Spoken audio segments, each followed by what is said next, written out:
Tila sinisingil na nga ng karma si Senator Bong Revilla matapos itong arestuhin ng kapulisan kahapon. Taliwas sa lumabas na balita na di umano'y kusang nag-surrender si Revilla ng sa gayon ay hindi daw ito mapahiya sa kanyang mga nasasakupan. Samantala, lumabas din ang balita na di umano'y pinagtawanan si Revilla ng mga kapwa nito preso dahil na din siguro sa kahihiyang ginawa nitong pagnanakaw at panloloko sa ating mga Pilipino. Sa ibang balita naman, napag-alaman na nalalapit na ang pagpapatalsik kay Pangulong Bongbong. Narito panoorin ang video. Importante po na laman ng balita ngayon yung pagsasampa ng isang impeachment complaint laban kay Marcos Jr. Well, kung ako tatanungin nyo, talagang matagal nang dapat nakasampang impeachment complaint dahil matagal talagang dapat matanggal sa opisina itong Marcos Jr. No? Unang-una, nandyan yung betrayal of public trust kasi nga lumalabas ang ayon sa testimonya mismo ni Senator Amy Marcos, sarili niyang kapatid, na talagang lumalabag sa batas itong si Marcos Jr. dahil siya po ay gumagamit ng pinagbabawal na droga. At siyempre, betrayal of public trust din yung ayaw niyang pasinungalingan sa pamamagitan ng pagkuha ng hair follicle test.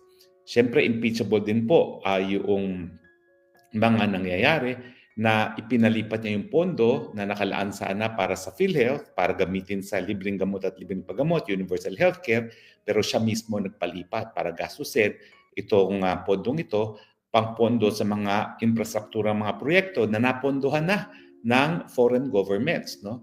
So, nagkaroon nga po ng desisyon ng Korte Suprema na ito'y labag sa saligang batas. At dahil sinabi naman ng PhilHealth President na siya mismo si Presidente Jr. mismo, Marcos Jr. mismo nagsabi na ilipat yan, ang pananagutan ay pananagutan ni Marcos.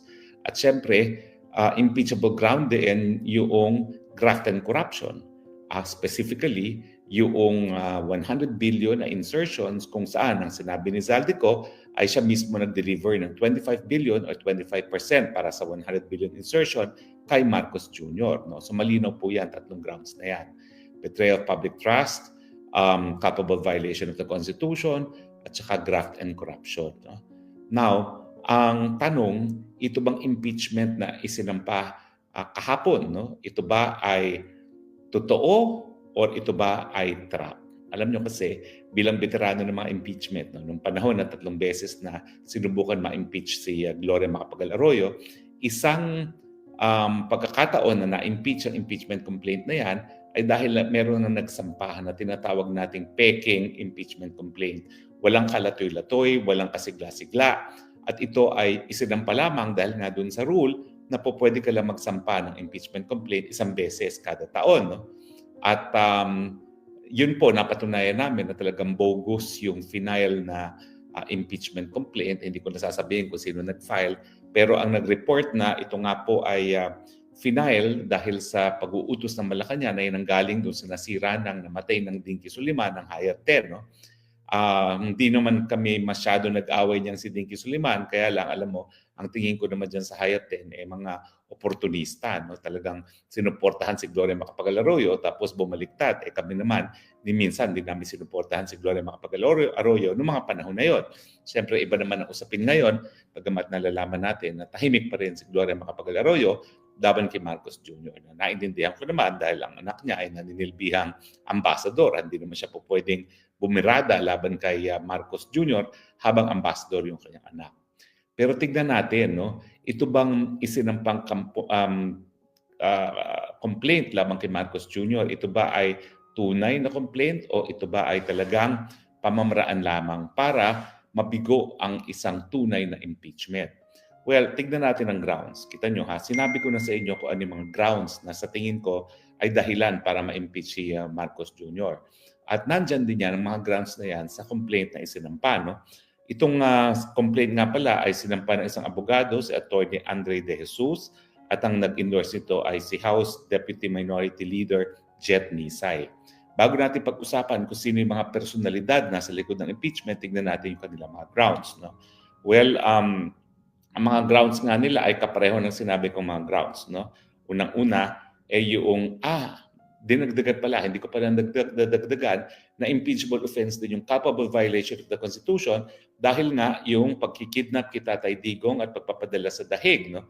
Ito ay hindi lang culpable violation of the Constitution kasi ito ay linalabag ang ating soberenya at jurisdiction ng ating lokal na hukuman dahil nga po ibinigay natin ang pagkatao ni Tatay Digong sa ICC sa panahon na hindi na tayo miyembro ng ICC. No? Ito ay talagang lantarang paglabag sa soberenya ng ating bayan. So kung titignan natin yung mga grounds na napaloob dito sa impeachment complaint, lahat po yan ay grounds na I agree are impeachable offenses. No? Yung pagkikidnap kay Tatay Digong, yan po ang pinakamalakas na ground kasi sasabihin po ni Zaldico sa impeachment court na talagang it was the president, si Marcos Jr. mismo ang nasa likod at siya ang nagdidirect ng mga pangyayari sa Villamor ng mga panahon na yon at siya ang nag-order, isakay nyo na yan sa eroplano kahit anong mangyari. So talagang alam natin na bagamat naghuhugas kamay itong si Marcos Jr. at nagmamalinis at hinahayaan niya na si Boying Remulla magsalita para doon sa pagpapadala kay Tatay Digong sa ICC at pagtutulungan sa ICC, ang katotohanan talagang si Marcos Jr. po ang nasa likod nito. Ginagamit lang niya instrumento yung mga taong nasa Villamor, pero siya mismo ang nag-o-order ko anong gagawin nung araw na yon, no? Nung 11 ng Marso ng taong nakalipas. No? So malinaw po sa akin na tama yung mga grounds na nakasaad dyan kasi kasama rin yung pagiging addict, kasama din yung unprogrammed funds. Now, yung unprogrammed funds, naniniwala ko yan impeachable offense din dahil pinipirmahan niya at yan ang labag sa Constitution dahil nga po sinasabi na walang public funds na dapat na magastos na walang basbas ng ating mga representante. At kapag meron kang unprogrammed funds, ang ibig sabihin niyan, ang magdedesisyon kung itong mga proyektong ito ay mapagagastusan gamit ang kabad ng taong bayan ay ang presidente lamang, hindi ang Kongreso. So this is actually spending of public funds na hindi dumadaan sa sangay ng gobyerno na may kapangyarihan na magdesisyon kung paano gagastusin ang pondo ng bayan at yan nga po ay ang Kongreso. So naniniwala po ko na lahat ng mga grounds na ginagamit nung complaint for impeachment ay valid. Yung pagkakakid ng Tatay Digong, culpable violation of our Constitution dahil ang pagkikidnap at pagpapadala sa isang hukuman na wala ng jurisdiksyon ay labag sa ating soberenya at bukod pa dyan ay yan po ay paglabag sa karapatang pantao. At alam naman natin ang paglabag sa batas. Ang karapatang pantao po ay batas, no? Ay isang impeachable offense din, no? Kung hindi man culpable violation of the Constitution, then betrayal of public trust. Betrayal of public trust din yung nangyaring paggagamit nga niya ng pinagbabawal na droga. Bakit? Kasi nga po bilang presidente, siya ang tagapagpatupad ng batas. And yet mukhang siya pang nangunguna sa paglabag sa batas dahil siya mismo ay gumagamit ng droga at siyempre kinukonsinti niya ang paggamit ng ibang tao ng droga dahil siya naman po ay palaging nag-secession, hindi naman po siya nag-iisa.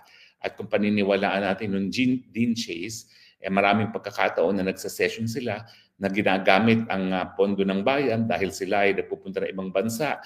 Bayad ni Juan de la Cruz, lagay nung di umano ay pagpunta sa San Francisco mga panahon na yun para mag-attend ng APEC, pero kumuha pa ng bayaran para hindi lang para magkaroon ng isang drug session, kundi para magkaroon pa ng group sex na mukhang naging orgy. Well, yan po ay kung totoo yung sinasabi ni Dean Chase, pero meron naman siya mga videos at saka merong audio clips na sa tingin ko ay mahirap mapeke. So mukhang betrayal of public trust talaga yung paggamit ng droga at saka yung paggamit ng droga doon sa konteksto ng video na pinakita ni Dean Chase na ginagamit ang pondo ng bayan dahil bakit pa sila nakarating na Amerika ng mga panahon na yon? Dahil nga sa APEC na binayaran natin at saan sila kumuha ng $57,000 na pinambayad doon sa sex professional na lalaki na tinatawag ng Mr. Tubig. At impeachable offense din yung unprogrammed funds dahil nga sinasabi ko sa inyo, dapat talaga wala na isang piso na lalabas sa kabad ng bayan na hindi aprobado ng Kongreso and yet yung unprogrammed funds ay lisensya para gastusin ng presidente ang pondo ng bayan kung saan man niya gusto nang walang basbas ng mga representante ng taong bayan. So sa tingin ko, so far so good, no? At iba pang so yun yung mga tatlong basihan na ginagawa ng complainants, no? Ang problema ay sino ba itong mga nagsampa ng mga kasong ito? Well, unang-una po, yung nagsampa mismo si Attorney Andre De Jesus, ay kilala na dahil siya palang nagdepensa, siya yung naglitis para kay First Lady Lisa Araneta Marcos sa isang disbarment complaint laban dun sa kapwa-abogado natin, no, na nagsabi na nasa likod ng dayaan ng Smartmatic si Lisa Araneta Marcos. No? So dinimanda ni Lisa itong abogadong ito at lumalabas na ang abogadong ito, ang abogado ni Lisa Araneta ay si Andre De Jesus. So ang tanong nga is baka may issue pa nga ng conflict of interest kasi kaming mga abogado bawal magdemanda kapag naging kliyente na. True, ang kliyente niya dito sa kanyang libel case at saka sa disbarment case ay si Lisa Araneta Marcos, pero hindi naman natin magkakaila kung anong relasyon ni Lisa sa Marcos Jr. na subject ng impeachment. No? So bukod sa posibleng conflict of interest, ang tanong, bakit naman ang abogado ni Lisa Araneta Marcos at hindi naman niya kumuha ng abogado na hindi malapit sa kanya? Karamihan ng mga abogado niya ay mga naging law partners niya o kaya law associates sa kanyang law office. No? Bakit naman magsasampa ng ganyang impeachment complaint ang isang abogado ni Lisa Araneta Marcos kung ito ay genuine at honest to goodness na complaint?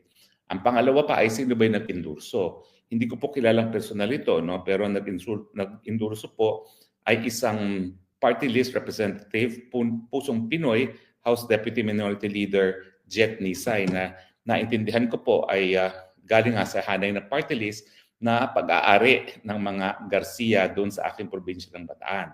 Kaya nga po sabi ng tiyo ko, huwag ka nang mag-ambisyon na mag-party list muli dahil dito sa Bataan, yan ang sinusulong ng mga Garcia. Ang pagkakaalam ko, mga Garcia ay tinuturing na kaibigan at malapit na kaalyado ni VP Sara, pero hindi ko nga po alam kung ano mga paninindigan nila sa ngayon, no? Dahil alam naman natin na halos wala naman sumusuporta kay Inday Sara na mga lokal na opisyales at mga kongresista. Tatanong po natin, no, kung ang mga Garcia ng Bataan ay bumoto sa impeachment, no, ni Sara, no? Well, ito lalabas po dito tinatanong natin si Google, okay? Ang sabi po ni Google, yung mga Garcias daw po ay dalawang Garcia, no? Yung dating gobernador at saka yung babaeng kapatid. Yes! Bumoto po sila for the impeachment of Sara Duterte. So, yung dating gobernador na kinikilala natin na malapit kay Sara Duterte ay bumoto for the impeachment of Sara Duterte. So, ang tingin natin ay yung party list na kanilang itinayo ay hindi rin supportive sa mga Duterte at supportive din sa kagustuhan nga ng Malacanang na matanggal si Inday Sara Duterte. So, kung pagbabasihan mo ay mga personalidad na naghain at nag-endorso ng complaint, wala pong dahilan para tunay na mapatalsik si Marcos Jr. sa kanyang pwesto kung pagbabasihan dun sa pagiging aliado ng mga complainant at ng endorser ng impeachment complaint. Lumalabas po na yung complainant ay abogado mismo ni Lisa Araneta Marcos at yung endorser ay sa isang party list na kontrolado ng isang kaalyado din ng mga Marcoses, bagamat nung minsan ay na-identify sa kampo ni Sara Duterte. No? Pero alam mo sa akin naman, yung mga politiko na identify kay Sara Duterte, naku, sa simula po, talagang ang dami niyang mga yan. Kasi sa unit team, halos lahat naman sila isang sinuportahan, Marcos Duterte. Pero nung nagkaroon na nga ng lamat sa panig ng Duterte at ng Marcoses, karamihan, kung hindi lahat, parang ako nga lang ang natira dyan ay pumanik na sa kampo ng mga Marcoses. So sa tingin ko, yung complainant at endorser ay walang interes na mapatalsik si Marcos Jr. sa kanyang pwesto.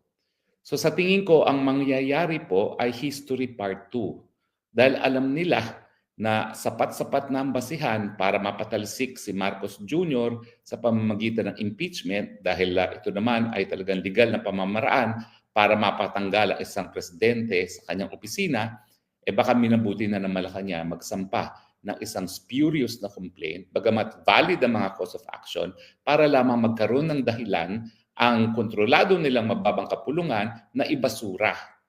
And from the moment of referral until 1 year from the date of referral, hindi na po pwedeng masampahan si Marcos Jr. na impeachment complaint. So kung ngayon po ay Enero, ibig sabihin kapag yan po ay na-dismiss na, the next impeachment complaint cannot be filed until January of 2025. At siguro iniisip nila pagdating ng January 2025 tuloy, 2027. Pagdating ng January 2027, panahon na ng eleksyon. So hindi na matatanggal sa pwesto si Marcos Jr.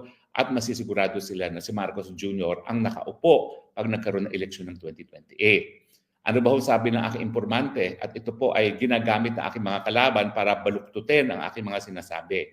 Ang sinabi po ng aking very well-placed informante, A1, na hindi po pwedeng magkamali, wala po talagang intensyon na bumaba sa pwesto ang mga Marcoses. Yan po yung konteksto na sinasabi ko na habang nandyan ang mga Marcoses, hindi nila papayagan na manalo si Inday Sara Duterte sa eleksyon. Unang-una, paano ba nila masisiguro na hindi mananalo si Inday Sara sa eleksyon? Sa pamamagitan ng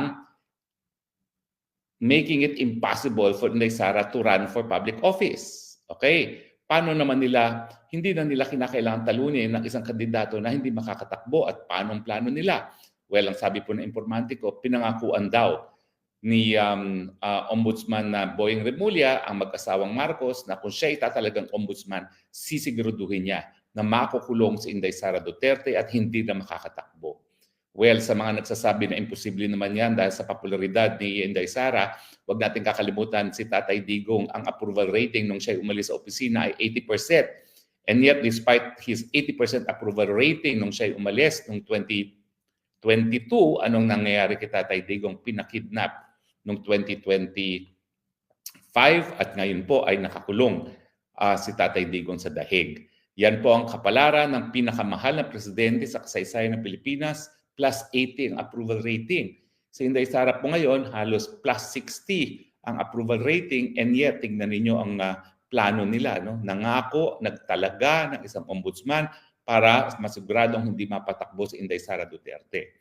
Now, pero siyempre, meron naman tayong independenteng hukuman.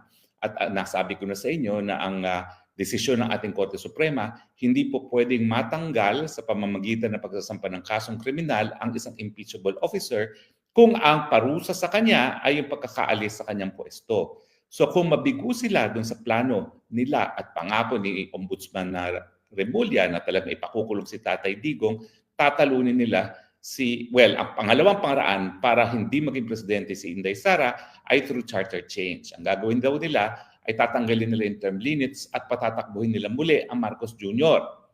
Now, para masigurado naman kung hindi ma-disqualify si Sara Duterte, bagamat ang plan A nila ay hindi na makakatakbo si Sandra Duterte, sigurado po kaya na ito yung binabaluktot ng aking mga kalaban. Habang nandyan ang Marcos, hindi nila papayagan ng mga Marcos na manalo si Inday Sara Duterte. Ulitin ko po para hindi na nila mak-cut and paste. Ang Marcos ay magsisigurado na hindi mananalo. Ang Inday Sara, sisiguraduhin lang yan ni Marcos pag siya ay nakaupo pa. Kaya nga po, importante na matanggal sa pwesto si Marcos Jr. dahil habang narariyan siya, hindi siya papayag na maging presidente ang isa na namang Duterte. Parang yung mga sinasabi ni Ontiveros at saka ni Ontiveros at saka yung kanyang kinikilalang naging partner na takin mo, sabi daw ng mga ambassadors, kapag Duterte bumalik, magiging failed state tayo. Naku, hindi po pwede yan. Dahil approval rating ni Tatay Digong nung umalis sa pwesto ay plus 80%. Walang ganyang kataas pong kahit sino na nagkaroon ng approval rating nung sila umalis sa opisina. Si Noynoy Aquino na minamahal ng mga dilawan, 40% lang po ang approval rating nang siya umalis. Kasi nga, ano nangyari? Ang tingin ng marami, nag-noynoying lang. Walang ginawang mabuti para sa bansa. Noynoying lang. Kaya naman kalahati lang ang approval rating ni Noynoy nung siya umalis sa opisina kung kukumpira sa approval rating ni Tatay Digong. So yan po ang mga scenarios.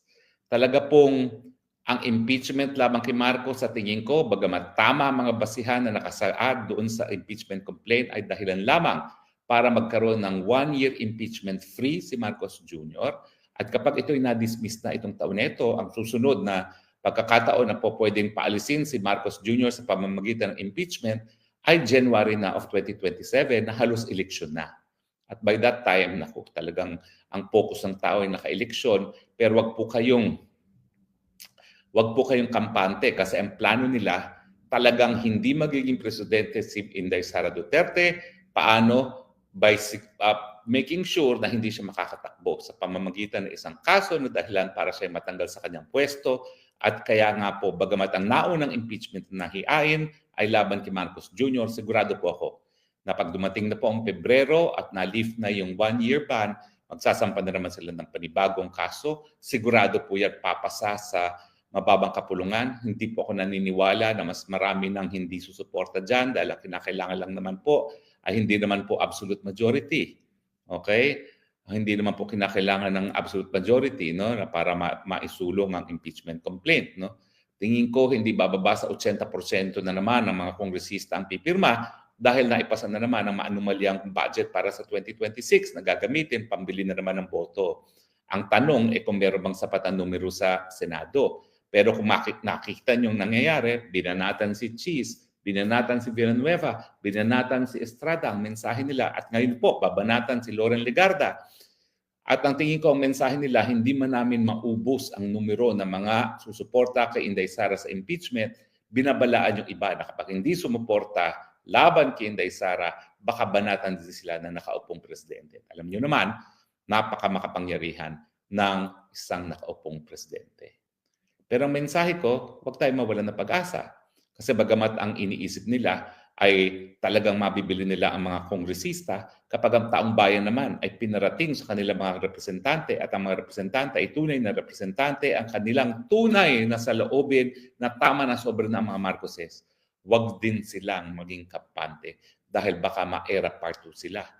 Kung maalala nyo, nangyari kay Era, popular na popular dahil artista, and yet ang nangyari, last minute, ang isang Speaker Manny Villar, ay kumuha ng boto at lumabas na naging suportado ng mayorya, hindi lang mayorya, halos lahat ng kongresista ang impeachment labang kay Erap Estrada, dahilan kung bakit nakarating na impeachment sa Senado. So tayo pong mga nagdadasal na mawala na ang cancer sa ating lipunan na pangalang Marcos Jr., wag po tayo mawalan ng pag-asa dahil kung minsan nagkaroon ng miraglo doon sa impeachment ni Erap Estrada, po pwede pa rin po na itong impeachment complaint na ito, na sigurado ako ay isinampa para lamang magkaroon ng 1-year ban, sigurado po ako kung tayo mananalangin, po pwede pong maghimasok ang Panginoon at do another miracle. Buksan ang mga mata at puso ng ating mga kongresista para sumang-ayon at isulong ang impeachment, ang pagtatanggal ni Marcos Jr. bilang presidente dahil impeachment po, yan po ay siguradong legal at siguradong mapayapang pamaraan para nga po mapatalsik ang Marcos Jr. sa kanyang pwesto. Panalangin po natin na sana itong complaint na ito na isinampa para magkaroon ng 1-year insurance-free impeachment si Marcos ay magresulta sa ating dinadalangin ang pagtanggal sa pwesto ng isang bangag, isang korap na presidente nangangalang Ferdinand Marcos Jr. By the resignation of its core members, by its own admission before Congress that it lacks both resources and powers to do its job, and by its failure to investigate the most crucial personalities involved in this budget heist. Who then will sign the ICI report?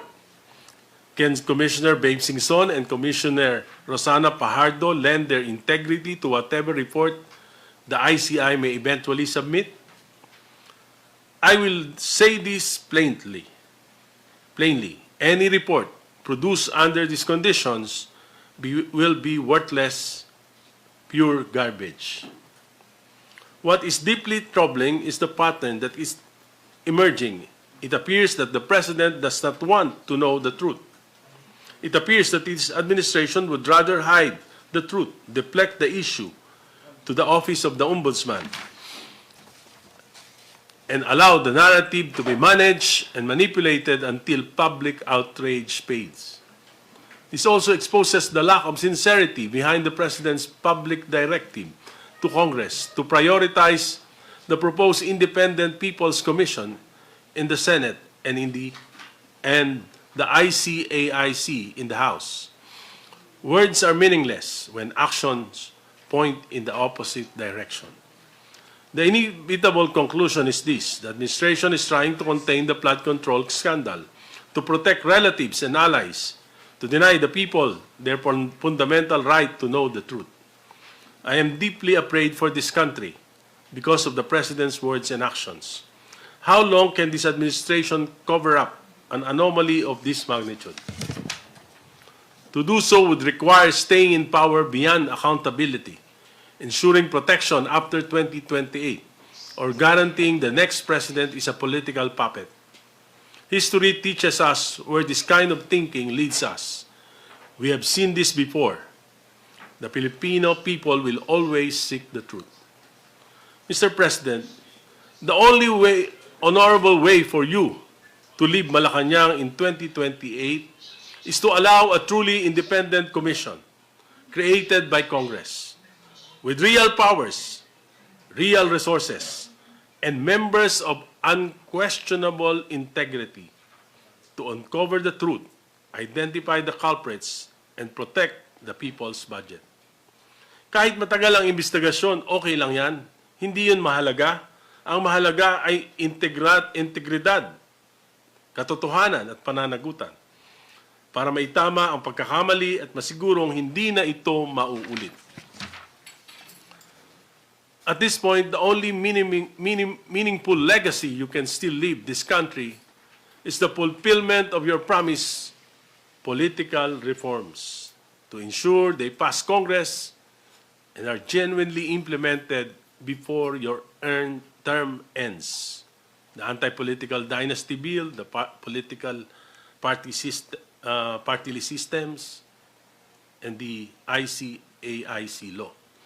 If you fail to do this, the economy will suffer, political instability will worsen, and once again, it will be the ordinary Filipino who pays the price.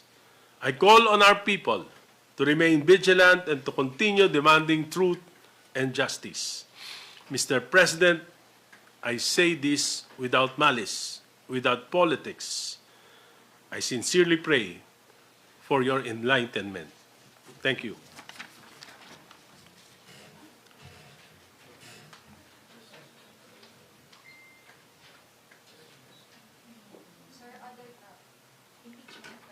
Pwede. Sabi ko naman, okay, sige. Okay. Sir, yesterday you issued a statement that you doubt the motives of Attorney Andre De Jesus because you parang insinuated that he has connections with the President or links to the President through the First Lady. Hindi ko sinabi na may link. Ang sinabi ko, during last year, November 2024, he is the same Attorney De Jesus who filed a disbarment case against Attorney Glenn Chong. Kasi sinabi ni Attorney Glenn Chong, sasampalin niya si First Lady, di ba? O, yun na. Nag-file siya out of nowhere. So, hindi ko sinabing abogado siya. Ang sinabi ko, siya ang nag-file. Hindi ko alam kung ano yung motibo niya sa pagpapile. Ang sinabi niya, dahil hindi daw yan yung gawi ng isang member of the bar. So, out of nowhere, nabasa niya lang, hindi raw siya kilala, nabasa ko, hindi raw siya kilala. So, out of nowhere, nabasa niya lang, nag-file na siya ng disbarment. Ngayon, out of nowhere, reading some articles in the newspapers, in the social media, at yun ang kanyang ebidensya, nag-file siya ng impeachment against the husband of the First Lady. So, hindi ko makita yung logic dito dahil yung sinampa niya na impeachment complaint ay basura. 15 pages na walang mga ebidensya kundi mga news article. At sa tingin ko ay hindi ito wala ito sa forma at walang substance yung kanyang i-final na impeachment complaint. Kung ako ang boboto sa Committee on Justice, hindi ako magdadalawang isip na i-dismiss ito. Sir, doon sa pagkakaroon ng personal knowledge ng complainant, doon sa inirereklamo niya, meron bang ganong element dito? Wala akong makita. Kasi nga, he came from nowhere. Nagulat na lang tayo na mahilig siya mag-file kahit na For example, hindi naman siya niya kliyente ang First Lady, pero nag-file siya ng disbarment case dun sa nambasto sa ating First Lady. Okay. Sir Attorney De Jesus challenge you to a public debate. No need for that because I will confront him in the Committee on Justice. Baka malaman niya pa yung mga itatanong ko sa kanya pag nagdebate kami. Sir, tama bang sabihin na iniisip niyong pakawala siya ng Pangulo or Well, I don't know his motive, pero sana wag mangyari kasi alam mo, yung paggawa ng isang impeachment complaint, napakatagal niyan. May nag-imbita sa akin para maging endorsers, pero tumanggi ako. And sabi nga nila, they are preparing for the impeachment complaint. So yung Makabayan Black, they are also preparing for an impeachment complaint. Hindi madali ito. Nakita niyo naman siguro, nung yung impeachment complaint against the Vice President, kung gaano kakapal yung mga documents. Di ba? So, sana hindi mapigilan nitong impeachment complaint na ito yung mga susunod pang impeachment complaints. Kasi under the rules, may 10 days si Secretary General Jerapil to refer it to the Committee on Rules. Tapos may 3 days ang Committee on Rules as a speaker, then sa Committee on Rules. Pagkatapos, pag na-refer na ito sa Committee on Justice, ay wala nang ibang pwedeng makapag-file ng impeachment. Sana hindi nito mapigilan. Kung hindi naman mapigilan, magiging harmless itong impeachment complaint na ito, kahit na hindi maayos yung pagkagawa.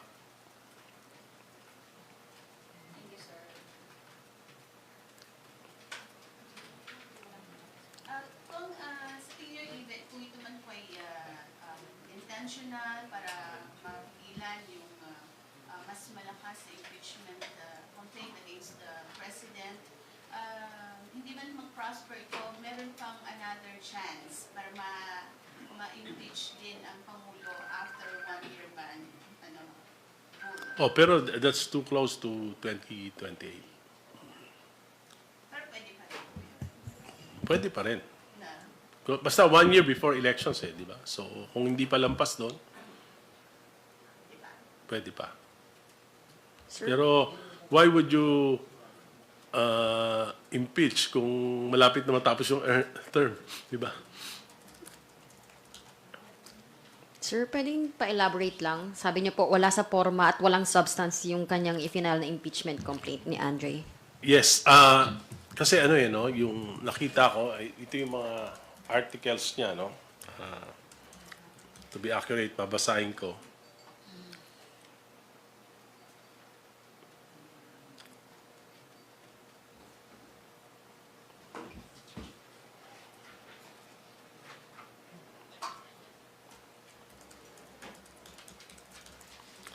Culpable violation of the Constitution and betrayal of public trust. The complaint alleges that the President enabled the kidnapping and surrender of former President Rodrigo Duterte to the International Criminal Court. It would require a lot of documents and to link the President. So, kung wala to, basura to. Graft and corruption. Allegations involve a systematic plunder of the national budget through unprogrammed appropriations and ghost flood control projects. It specifically cites a claim of 100 billion insertions in the 2025 budget for kickbacks. Ito yung sinabi ni Saldico. Wala naman dito si Saldico. Wala naman mga affidavit si Saldico. So, basura to. Unfitness for office, yung tungkol sa pagiging drug addict. no way naman na mapuprove to dahil hindi naman pwede natin pilitin si Presidente na magpa-drug test. At hindi naman pwede maging ebidensya yung testimony ni nung kanyang kapatid. So, basura ulito. Abuse of power. The complaint alleges the creation of an independent commission for infrastructure was weaponized move and political allies and target enemies. I don't think that this is a impeachable offense.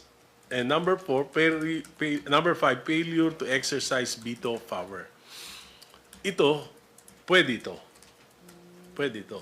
Pero you have to attach a lot of documents.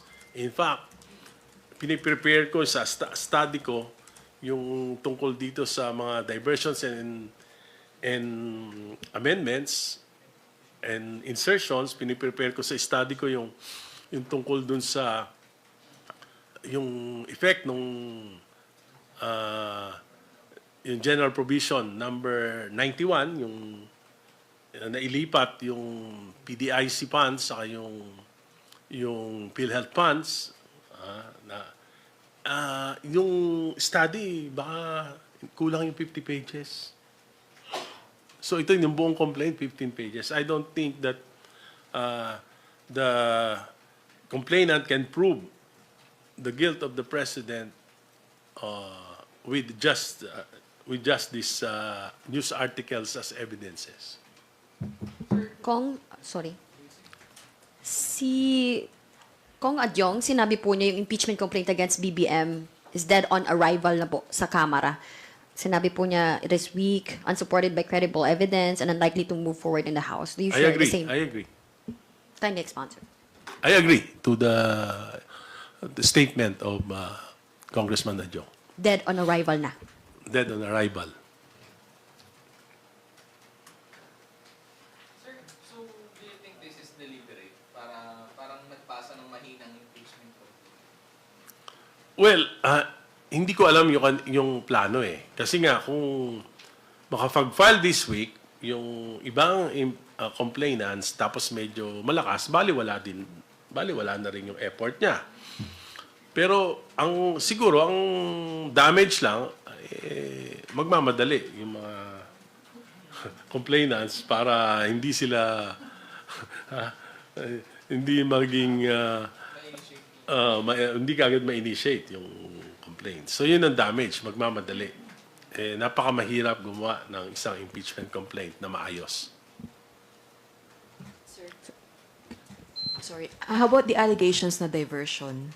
Drama lang itong i-final na impeachment complaint. Lalo na po maraming kongs katulad niyo po nagsasabi na basura itong reklamong impeachment laban kay PBBM. Well, ang medyo talagang nahihiwagaan ako. Especially with the endorser. Tahimik lang kasi si Kong Jeff. Nagulat na lang ako siya yung nag-endorse. And he's identified with the Garcias who are known stalwarts of the national of the NUP. At yung NUP mismo, sinabi nila na hindi sila papayag sa mga impeachment laban sa Pangulo. Sir, sorry. Si Kong Pulong Duterte, he also said in a statement yesterday na lutong Macau. Do you also believe that lutong Macau itong impeachment complaint na to? Well, nakakaduda. Kasi sabi ko harmless to pag may nag-file this week. Harmless tong impeachment complaint na ito. Unless na siguro kung mai-refer kagad to, may sama. Hindi na hintayin yung ibang ifa-file within the week. Makikita naman natin kung ano yung motive pag nakapag-file na yung ibang mga complainants. Kong Aris, good morning. Yes. Mil Kirigonan of DCRH. Can we take it to mean, based on your statement now, that this is an advantage kay Pangulong Marcos, yung maagang pagsasampa ng impeachment against the President? Kasi ang sabi po ni Congressman Keith, Congressman, Congressman Keith Flores kahapon na kung matatanggap ng Committee on Justice yung impeachment na isinampa ni Attorney De Jesus, this will bar any other impeachment complaints within the year. yes, that's true. So, ano talaga, any other complainants should hurry, should file it.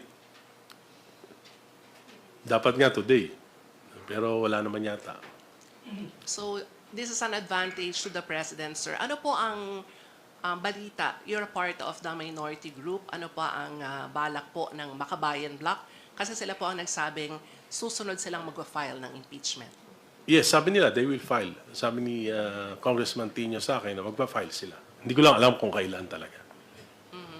Last question, Congressman Erice. This is a prerogative of the President, pero sakali pong matuloy ang hearing ng Committee on Justice, is it better kung humarap ang Pangulo, magpaliwanag sa mga alegasyon laban sa kanya sa pagdinig ng komite on his impeachment complaint? Hindi naman parang hindi naman maganda kung siya mismo. Kahit na representative niya, basta sagutin lang yung mga tinatanong. Ako, sa akin, simple lang eh. Para sa akin, yung ibang mga issue, baliwala naman eh. Ang issue lang sa akin yung tungkol sa national budget ng 2023, 2024, 2025 at pinayagan niya na ito ay baguhin ng Kongreso. Tanggalin yung mga pinakamahalagang mga programa niya at palitan ng mga kalokohang proyekto na naging sanhi nitong malawakang korupsyon na pinagdurusahan hindi ng buong bayan sa ngayon. Di ba? Buong bayan ang epekto na to. So dapat ipaliwanag niya talaga bakit he allowed it for 3 years. Bakit yung kabinete niya pinayagan ito? Yan yung malaking tanong eh. Kasi kung pinayagan niya to nang walang dahilan, either kasabwat siya o napabayaan niya talaga. Which is both, which can be considered both as an impeachable offense. Thank you, sir. Sir, good morning, sir. Sir, with regards naman doon po sa re-refile na impeachment against VP Sara, are you going to endorse it?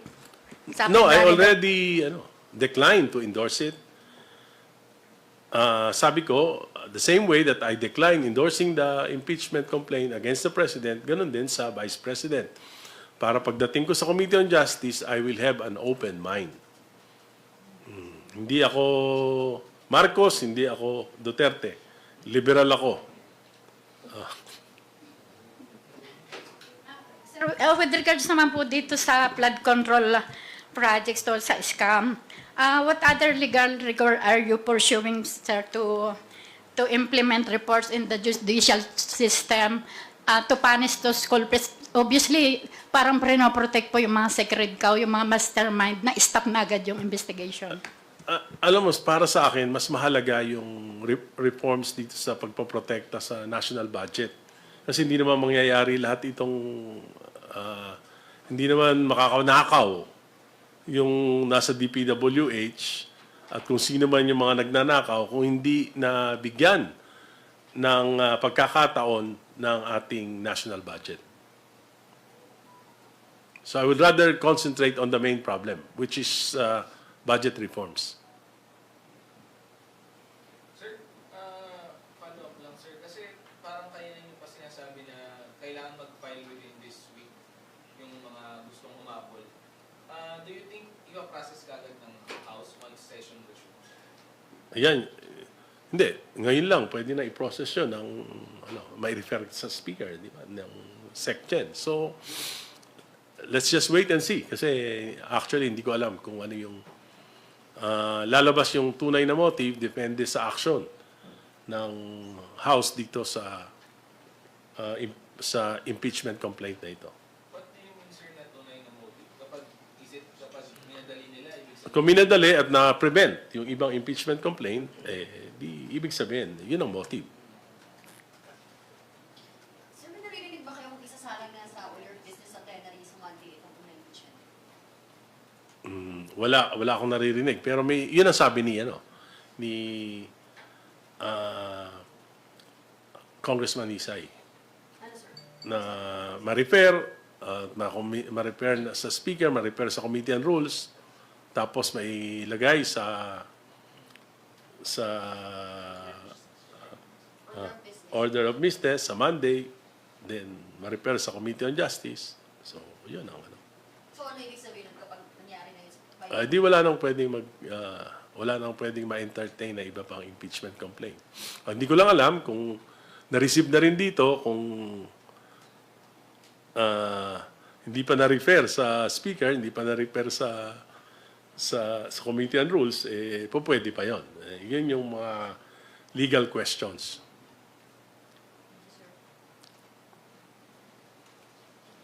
Sir, sa minority, sorry. Pardon for this question. Sa minority block ba inaalok yung pag-e-endorse ng impeachment complaint? For example, for this one, Wala. Sa akin nga, di ba? Kasi po, inalok kayo. Inalok ako. At Sa alam ko DepEd. marami rin. Sabi sa akin ni Kong Eli San Fernando, inalok siya, pero nag-decline din siya. Sir, may naririnig ba kayo na balak tahakin yung third mode ba yun? Yung 1/3 of House lawmakers will Only after the ano na yan. Because meron ng Supreme Court ruling hindi, na kailangan... for BBM. Meron ba kayong naririnig ngayon na may naglilikom, Wala, naglo-lobby wala. para kumalap Wala. ng 1/3? Wala.